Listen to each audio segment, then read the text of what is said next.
I think it's time for questions by the audience, and we will have a kind of 35 minutes to 40 minutes for questions and answers. So we start by the lady there. Yes. Please introduce yourself. Yes, my name is Nadja Stono. I'm a student of Joshua. And thank you very much for both of these wonderful lectures. Now, I can't help but I need to ask about this forum shopping in Jewish law Jews did. Actually, I want to just point a little interesting point that Muslim women are doing the same thing in this country too, because many times they cannot get a divorce. They are only dependent on the goodwill of their husbands, and many a time they do not want to give them a divorce, so they are forced to go to the Danish courts, and in this way they are actually granted their rights. This is one thing. But I was curious to ask two things. First of all, did the Jews themselves accept these Islamic divorces? I mean, could she marry a Jewish man afterwards, or was she only capable to marry a Muslim man afterwards? And secondly, this is just because I'm a little bit curious, could Jewish men do the same? Could they go to an Islamic court and, for example, marry many wives, and more wives than one? Do you have any examples of this? Can you hear me? These are excellent questions. So, to the first, no. Technically, Jewish law would not have accepted an Islamic divorce. However, once a Jewish woman had obtained a divorce in a Muslim court, there was a lot more pressure on her husband to accept, to finally give her a Jewish court, because she had this sort of fait accompli from the Islamic court, and which of course was also backed up by the Islamic State. Now, again, different cases differed. So you had instances in which Jewish women obtained divorces in the Islamic court and had trouble getting the subsequent Jewish divorce, and thus it would have been difficult for them to remarry according to Jewish law. But in other instances, just having the divorce according to Islamic law was enough. According to the second question, so actually Jewish law affords Jewish men the right to marry multiple wives. For Ashkenazi Jews, for European Jews, that right was abrogated in the Middle Ages. But for Sephardic Jews, it was never formally abolished entirely. And in Morocco, you had many Jewish men who married multiple wives.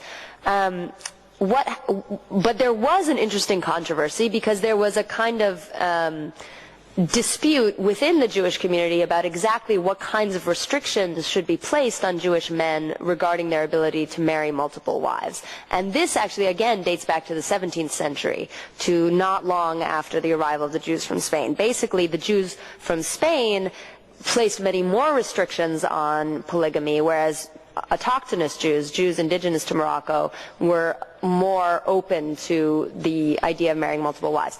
So the rabbis from Spain were trying to limit Jewish men's ability to marry multiple wives, but certain Jewish men made the argument that because Islamic law permitted marrying multiple wives, and they actually went to the Sultan in a sort of delegation and asked to be given special permission to marry multiple wives, and then they went to their rabbis and said, look, the Sultan said it's okay, and there's this maximum in Jewish law that says dina de malchuta dina, the law of the state is the law. So if the law of the state is the law, and the Sultan says we can marry multiple wives, then we should be able to. Now the Spanish rabbis didn't like that very much, and they got their own delegation to the Sultan, asking him essentially to reverse his earlier opinion.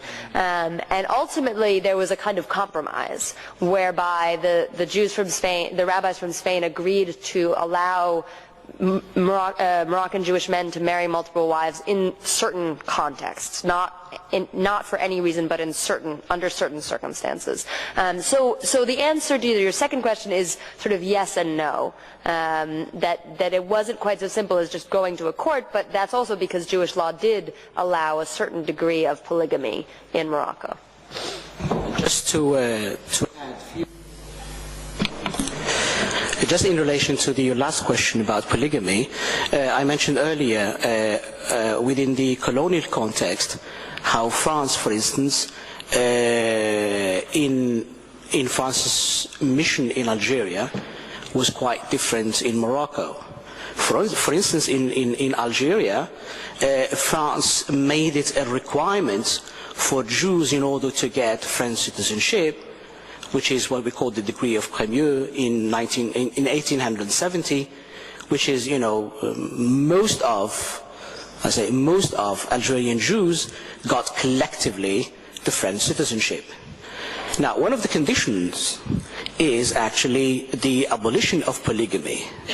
So in order to get the French citizenship, you have to not to be polygamous, to renounce actually the local practices.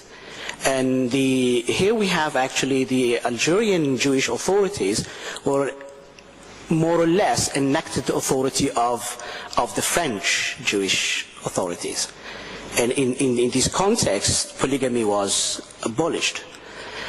Funny enough, or strange enough, when Lyotti invaded Morocco, he saw fit not to follow the same policy, which is actually, we have two policies. We have the same colonial power in Algeria, just next to Morocco, having one policy regarding polygamy, when in Morocco saw fit not to actually to maintain almost a total separation between Jews and Muslims, and giving actually a free course to maintaining traditional view regarding inter alia, for instance, polygamy. Yes.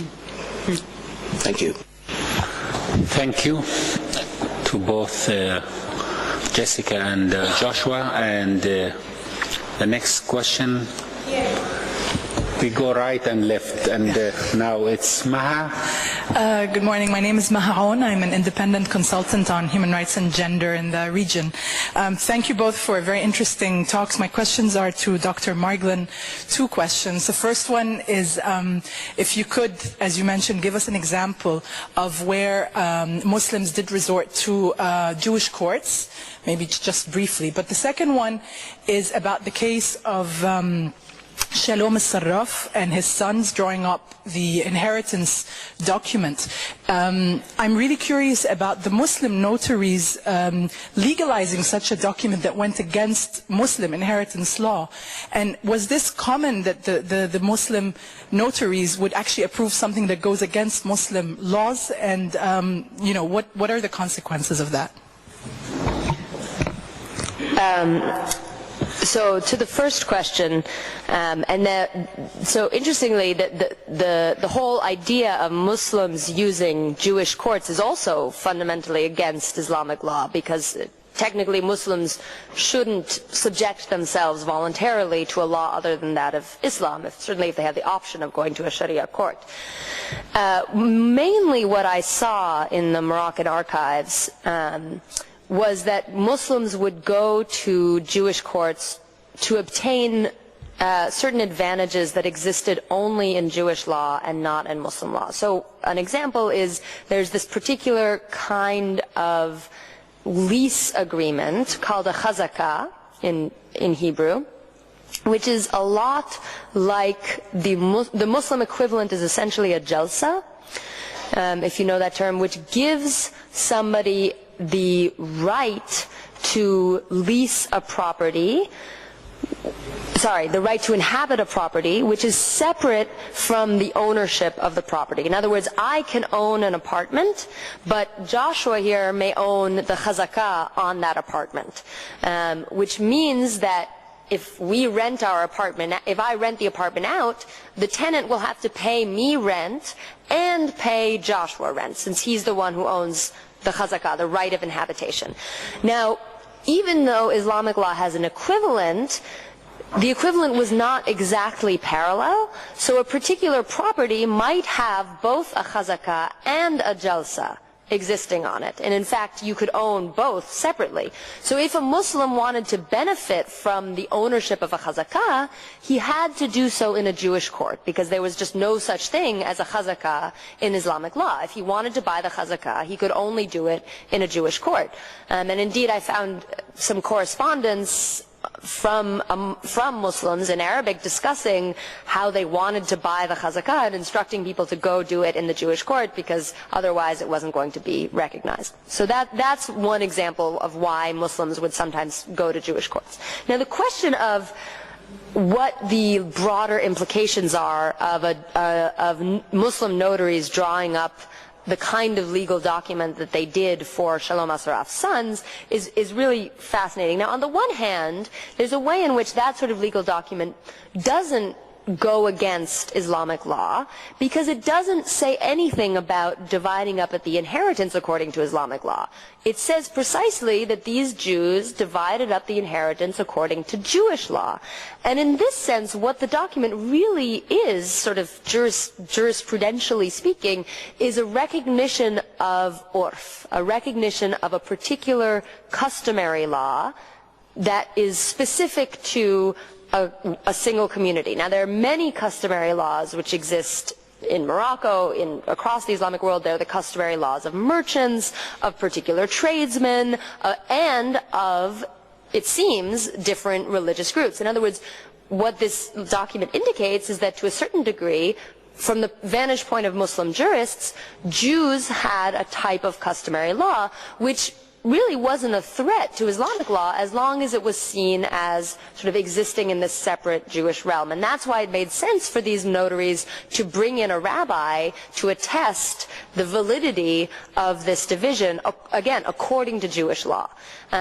What this speaks to more broadly at a sort of legal theoretical level is something that I call the convergence of Jewish and Islamic law, in the sense that you had these different legal orders operating and overlapping, but also to a certain degree ending up actually cooperating with one another, converging in their practice to a degree.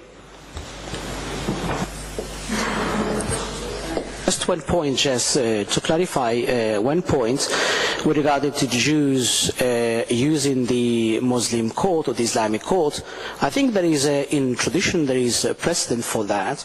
When we have an account at the time of Muhammad, the Prophet of Islam, where we have a group of Jews going to Muhammad in order to settle a conflict issue among them. And it's quite interesting to notice that the Prophet of Islam, Muhammad, accepted actually.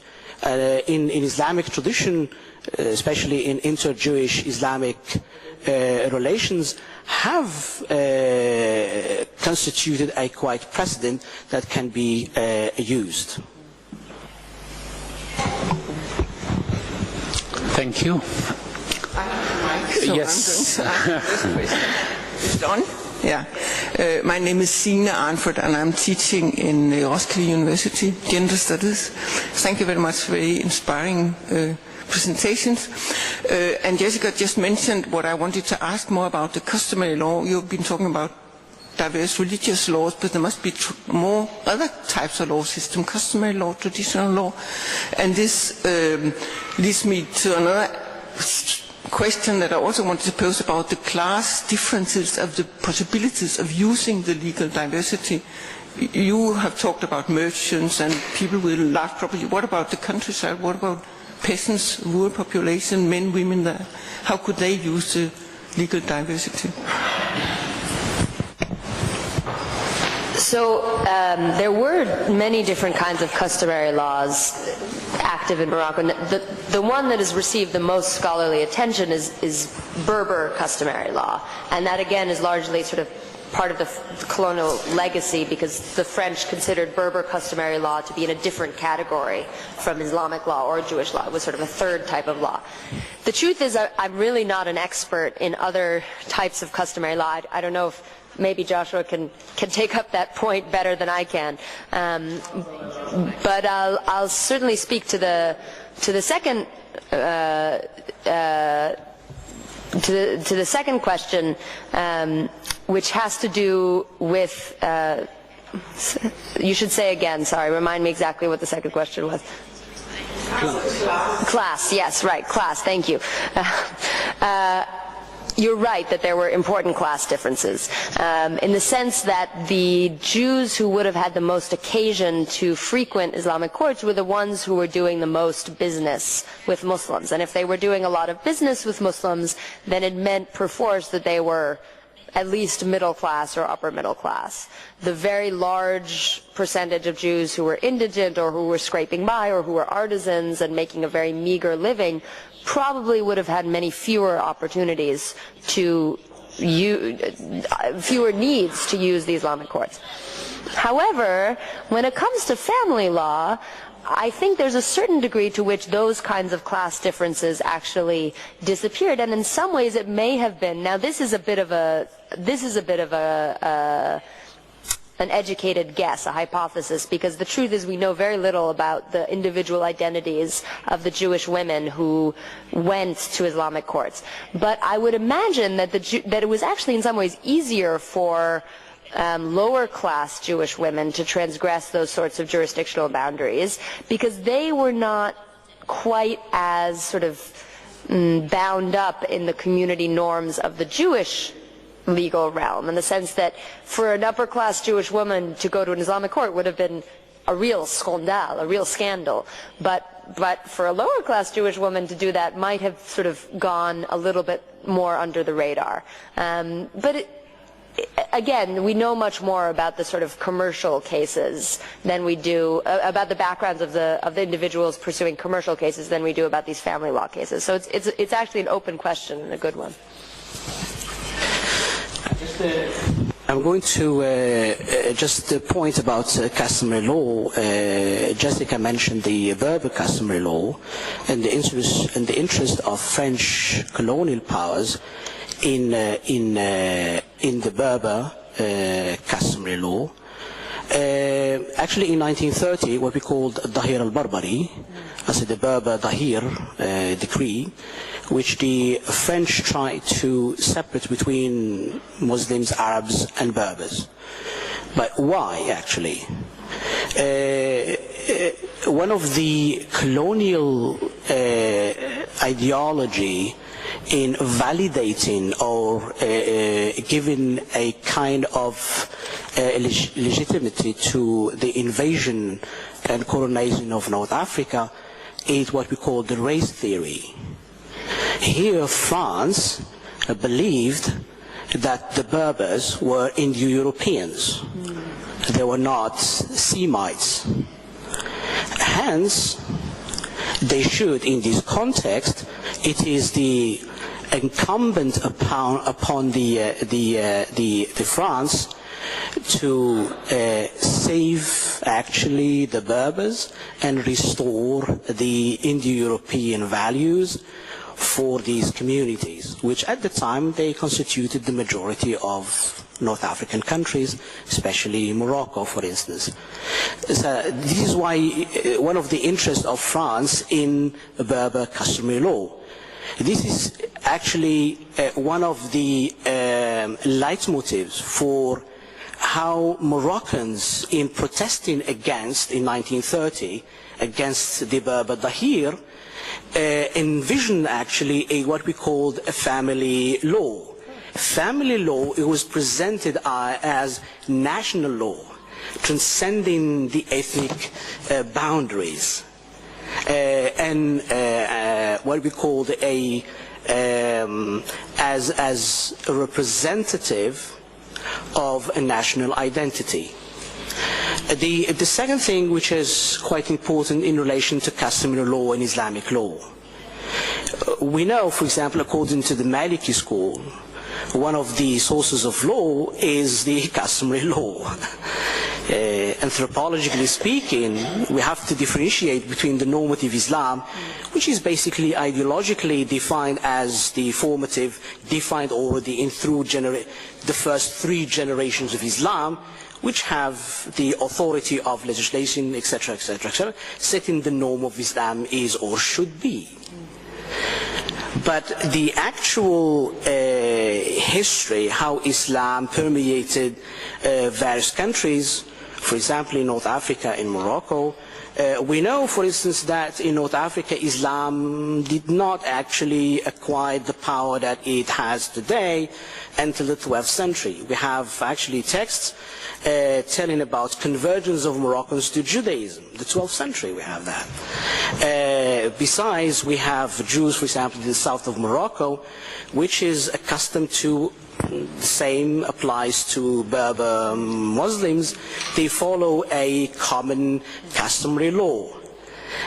So we have just to, when we talk about customary law, what it is, it reflects practices which is practiced in communities, not a written law as such. It has never been written, but it has permeated or actually made its way into, in North Africa, Maliki law school. Okay, there is a floor for 3 more questions, and I'll give the man there since men are minority today, and then I will give you, and then the lady there. شكرا. تمت الإشارة في الدستور المغربي للتعدد الذي يتميز به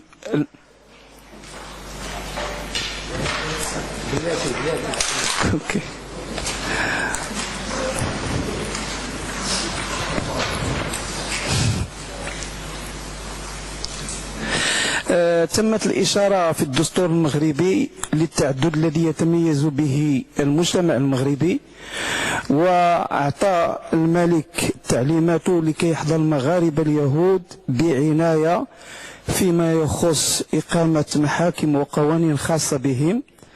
فاليهود المغاربة تسري عليهم قواعد الأحوال الشخصية العبرية.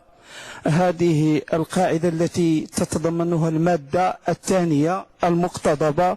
المادة الثانية تقول: أما اليهود المغاربة فتسري عليهم قواعد الأحوال الشخصية العبرية المغربية. ألا تعتقدون بأن ما زال هناك فراغ قانوني يتطلب أن يتواصل مسلسل التغيير في المساطر القضائية العبرية المعمول بها، رغم أنه حصلت اجتهادات في الأحوال الشخصية العبرية، وهي الاجتهادات التي يصطلح عليها بالتاكونت؟ ومن أبرز هذه الاجتهادات تضييق إمكانية تعدد الزوجات بشروط مشابهة لما تتضمنه مدونة الأسرة.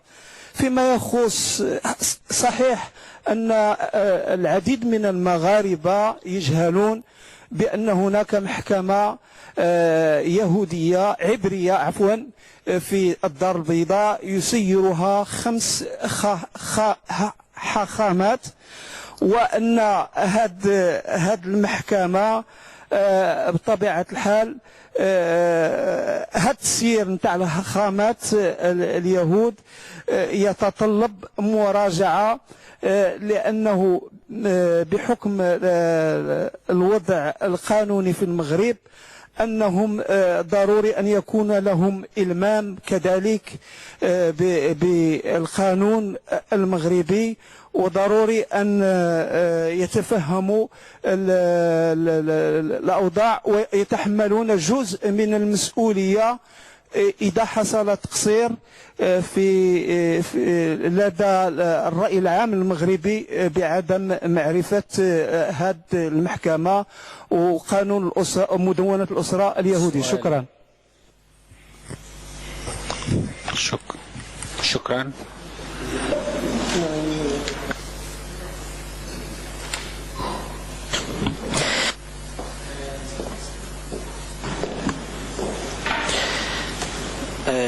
Shall I answer you in Arabic? Okay. I'm going to answer you in Arabic just for the other ones, just in order to make my point.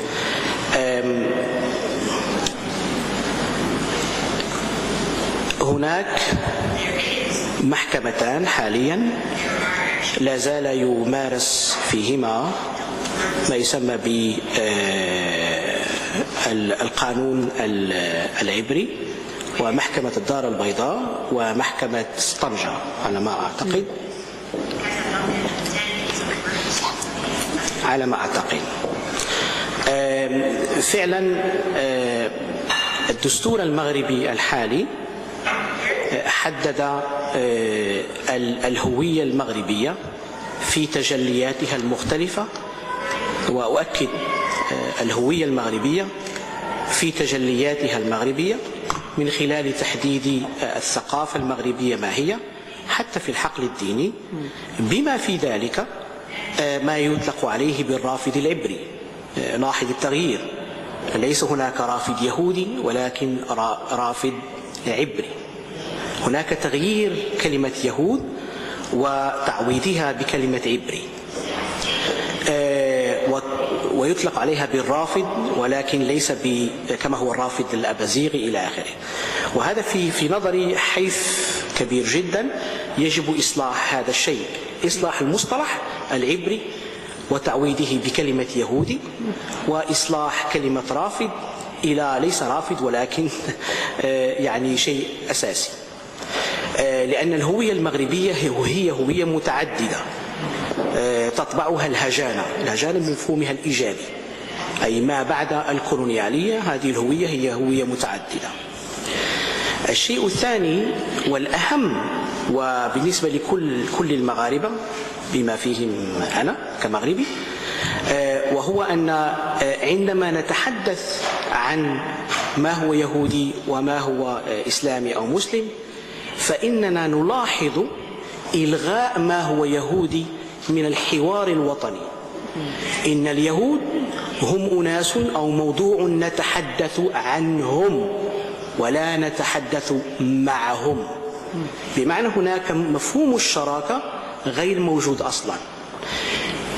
وهناك إشكالية، أنا أعترف بأن هناك إشكالية كبيرة جدا، وهذا ترجع إلى الصراع العربي الإسرائيلي، وخاصة وضع اليهود المغاربة بإسرائيل فلسطين حاليا.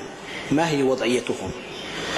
الكثير منهم لديهم جنسية مغربية مثلا، يسافرون إلى المغرب إلى آخره، لكن وخاصة فيما يتعلق بالنقاش حول المشاركة الجالية المغربية في المسار السياسي، أي في الاقتراع الانتخابي، هناك يعني رئيس الجالية المغربية عبر عن رغبته في أن يشارك اليهود المغاربة في هذا الاقتراع باعتبارهم جالية.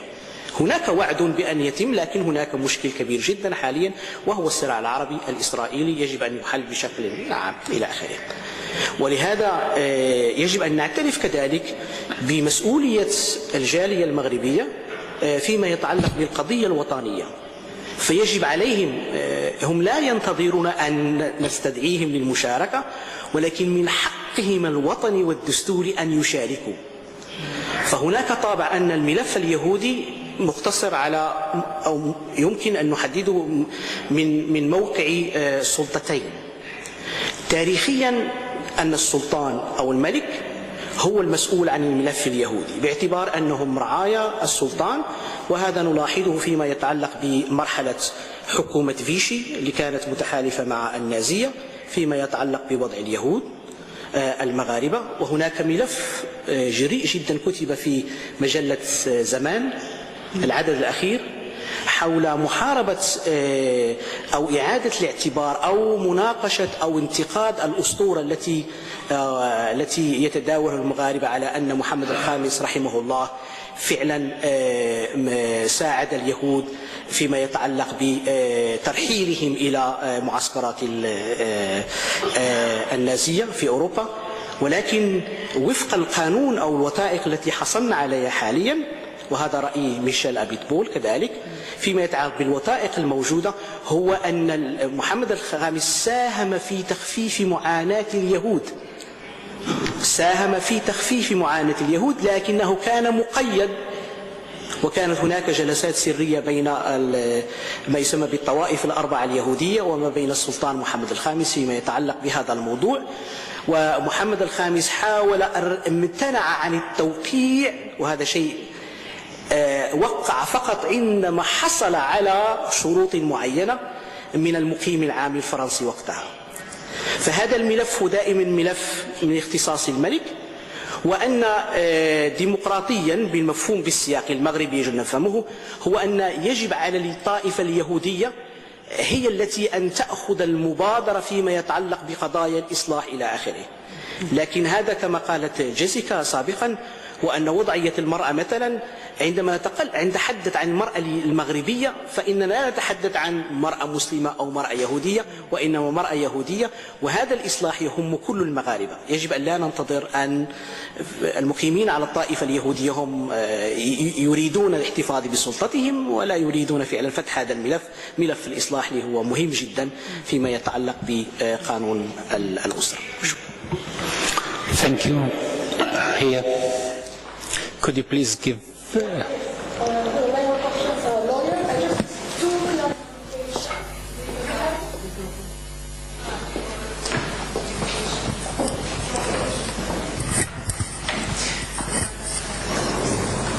Sorry. Naima Korshi, I'm an international lawyer. I want just two clarifications from Mr. Joshua. What I heard from the Berber, the Décret Berber, it's the first time that I heard personally that colonization came to North Africa for Berbers, because when in history, I don't remember that colonization was better, or Berbers were better treated than Arabs. It was, to my point of view, what I heard is that it's strategic to divide Arabs and Berbers, because there is a movement in the Arabs against seeking for independence. So it's just political strategy to divide for, as we said in France, diviser pour mieux régner. So, and secondly, my remarks between the treatment in Algeria, addressed in Algeria and in Morocco, it's because in Morocco, there is a difference of religion for Jewish, Hebraic, and Muslim, but citizenship. Always Jews in Morocco were treated as citizens, Moroccan citizens, and that's what the power, especially the Sultan, never let any foreign power to interfere in the citizenship. So it's better protection.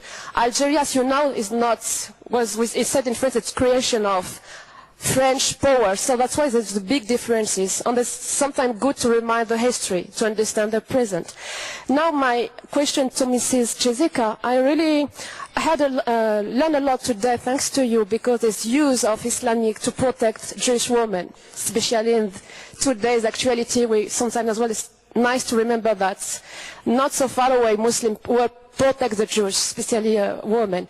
My question is, if there is two different judgments, for example, as you said, in judge, a man cannot get to a woman, or the woman go to the Islamic court, which one prevails? Can the husband say, I don't recognize because we are Jewish? And what happened, the kind of conflicts of law between the two tribunals, and the social consequences for that woman? She will be excluded from the Jewish community. Thank you.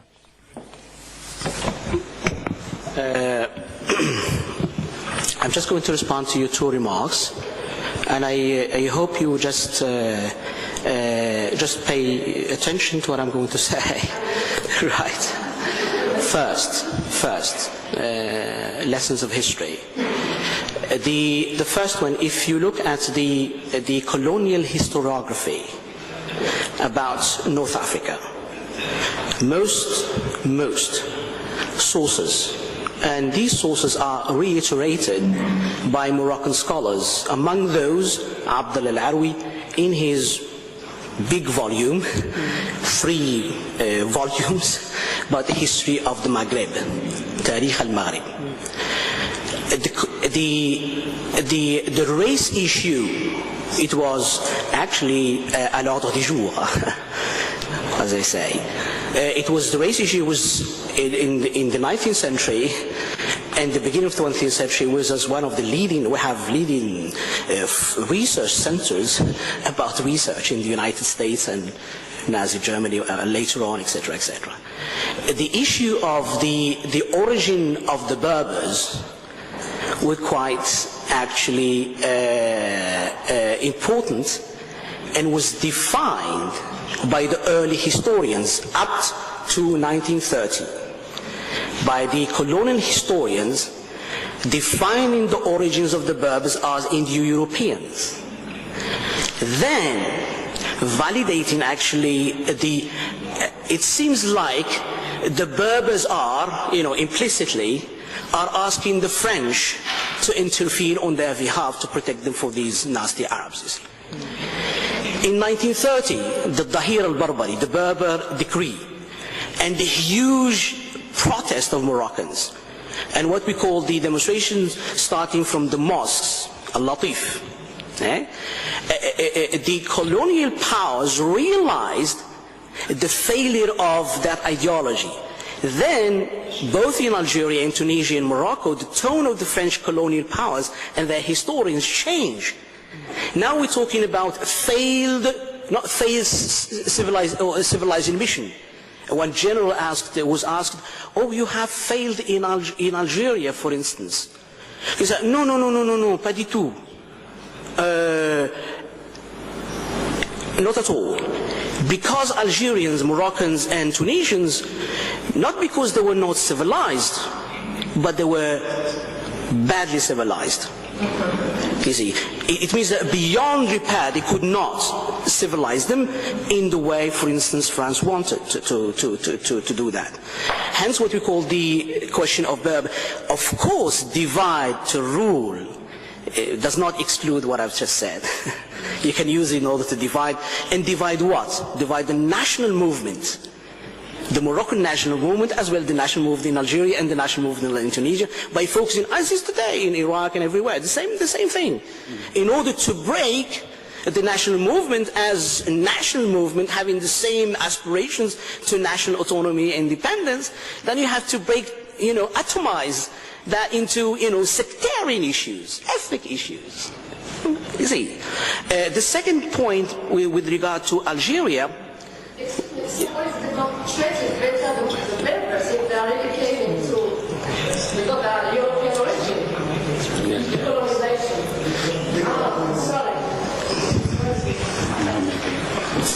well, I heard the question, why didn't they treat Berbers better? Well, they didn't actually, because the intention was to civilize. They still considered Berbers as primitives and subject for potentially to be civilized. But legitimized by actually the French intervention in North Africa. It's ideologically speaking, not because I don't know, but this is the reason why they used it. But the failure of the French, the first narrative about the Berber origin failed in 1930. And the strategy was actually, we see the resistance in the north in the Rif, Abd Karim Khattabi, etc., etc. We saw that. Actually, those are... We have to go to the coffee break. Okay, yeah. Sorry, we have to go to the coffee break. Yes,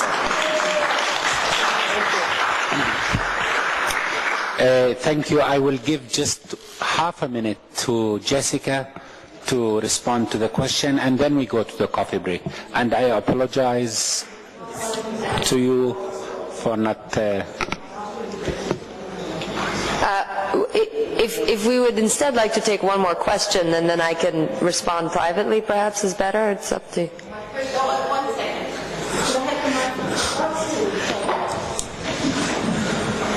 Thank you. Very brief. Okay, I'm Marie Brun. I'm originally a sociologist of religion for Copenhagen University. Now a consultant. I understand that basically no Christian in Morocco during the Middle Ages, etc., etc. What about now? There must be a few. And what law are they under when it comes to family law? The Muslim or what? Any exceptions? Can we answer this during the coffee break? Yeah, we can do it briefly.